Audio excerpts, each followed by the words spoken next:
मुनहरिफ अरकान की नाअहली की मुद्दत का तयन और वोट की हैसियत से मुतालिक सदारती रेफरेंस कुछ देर में दायर कर दिया जाएगा। अटॉर्नी जनरल खालिद जावेद समेत अमला रेफरेंस का मुसविदा लेकर सुप्रीम कोर्ट पहुंच गया है। इस पर बात करेंगे डॉन न्यूज के नुमाइंदे हसीब भट्टी से। हसीब, बताइएगा कब तक रेफरेंस दायर कर दिया जाएगा? देखिए, अब से कुछ देर बाद चूंकि रेफरेंस सदर की मंजूरी के बाद लेकर आ चुके हैं सुप्रीम कोर्ट में, अभी रेफरेंस जो है वो रजिस्ट्रार सब रजिस्ट्रार ऑफिस में जमा करवाया जाएगा। अटॉर्नी जनरल खुद जो है ये रेफरेंस की जो समाअत के दौरान सदर की नुमाइंदगी करें थे, ऐसा कहना था उनका। कुछ देर पहले उनकी जो मीडिया के साथ बात हुई है उसके दौरान उन्होंने बताया, उसमें उन्होंने ये भी बताया कि रेफरेंस में बुनियादी तौर पर 63A पर अदालती राय मांगी गई है। रेफरेंस में मुनहरिफ अरकान की नाअहली की मुद्दत से मुतल्लिक सवाल किया गया है।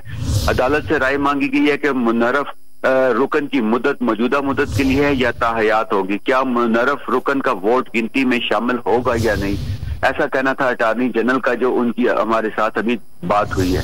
जी, बहुत शुक्रिया आपका हसीब भट्टी।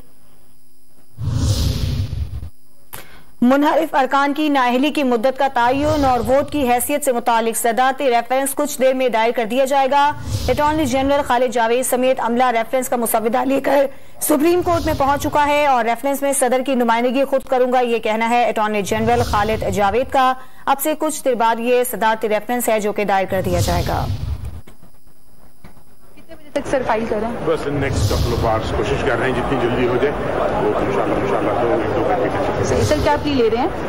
उसमें 2-3 सवाल पूछे हैं। बुनियादी तौर पर 60 की तशरीह है, डिस्क्वालिफिकेशन अगर है तो फॉर लाइफ है, और वोट की जो है क्या उसका वेटेज होगा, ये काउंट हो सकता है नहीं हो सकता। ये रेफरेंस आपकी तरफ से फाइल होगा या कोई और? प्रेसिडेंट ऑफ पाकिस्तान की तरफ से। पैरवी कौन करेगा reference? Attorney general. Thank you sir.